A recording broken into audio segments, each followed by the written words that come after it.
Hello everyone, Matt Bell here with Connecticut Audubon Society EcoTravel e-Ventures. I'm out here this Saturday, May 9th, celebrating the Cornell Lab of Ornithology's Global Big Day.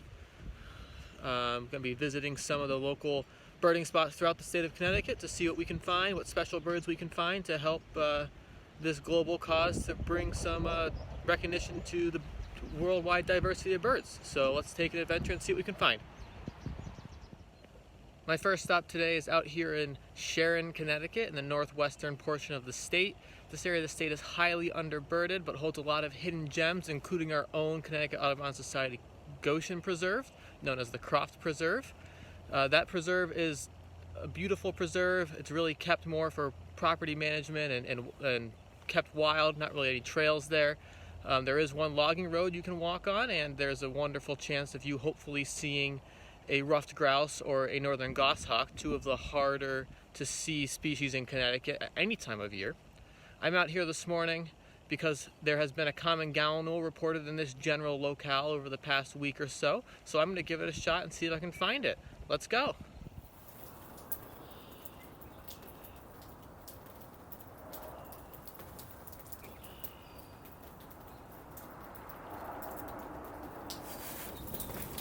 These baby mallards, no more than a couple days old, are swimming very close to the blind in front of me.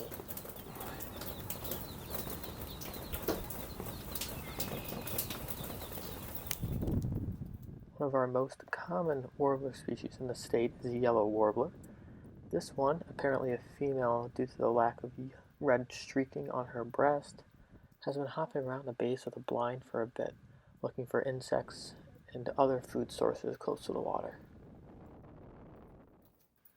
After quite a bit of waiting, I finally found the common gallinule on the far side of the pond from me. Now, what makes this bird so special? Well, they're normally found much more in the Midwest or in South America. So to have one out here in the Northeast, where we get maybe a handful a year, is always a special treat.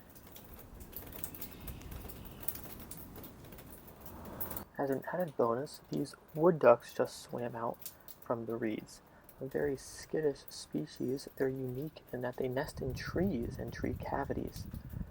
They love to fly the second you see them, so I'm very lucky to have some nice looks.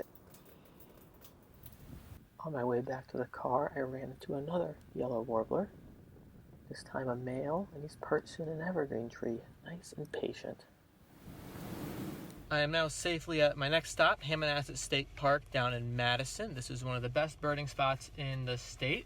I will be birding from my car for the most part, and if I do have to get out, I do have my PPE in my jacket and ready to be pulled out the second I need it.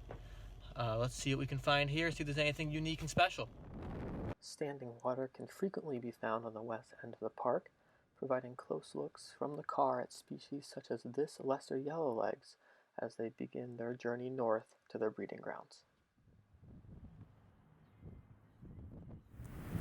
We're lucky to still have this dapper Harris's sparrow hanging out near the playground, which was first found on February 23rd.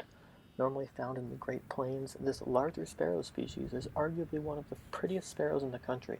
This is only the 5th time one's been seen in Connecticut, with the last being in 2012.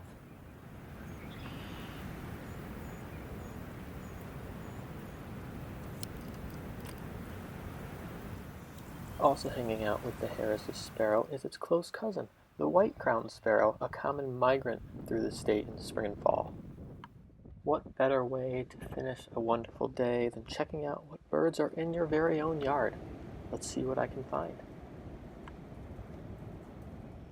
My yard has yielded some good species, including a pair of Baltimore Orioles, an ovenbird, and my recently fledged Carolina wrens. I think that's a good place to end the day, ending right at 65 species, so not a bad day at all for early May migration. Thanks for tagging along with me. I hope to see you on one of our trips soon. Stay safe and bird on.